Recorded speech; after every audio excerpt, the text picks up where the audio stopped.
Chemical आया। Bairiya town का जो गेट है वो सरियों और सीमेंट से बना हुआ है, वो ऐसे रबर की तरह खत्म हो गया। ये केमिकल कहाँ से आया, ये कहाँ से आया, ये लोग कहाँ से आए?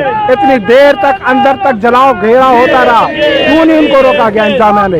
जबकि हमारे स्टेज से बाकायदा ऐलान होते रहे कि हमारे लोग नहीं है, फिर इंतजामिया ने क्यों नहीं करे?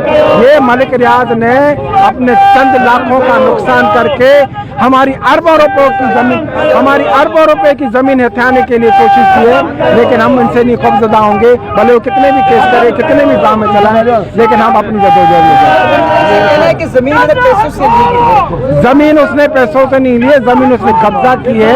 आप सुप्रीम कोर्ट का फैसला सुन ले कि चंद साल पहले सुप्रीम कोर्ट ने फैसला दिया था कि बैरिया टाउन गैर आईनी है, उसको डिमोलिश किया जाए। फिर 460 अरब इसमें देके उसको बहाल कराया। फिर उसको सुप्रीम कोर्ट ने 16,000 एकड़ पे दायरे में रखा है, लेकिन ये जो क्योंकि कलमतियों की गबोरों की जमीनों पे बुलडोजर चलाता आगे बढ़ता हो जा रहा है। क्या समझते हैं मलिक रियाज के साथ जरदारी है, मलिक रियाज के साथ जरदारी है, मलिक रियाज के साथ मुराद अली शाह, मलिक रियाज के साथ पूरी टीम, अकेला वो नहीं है।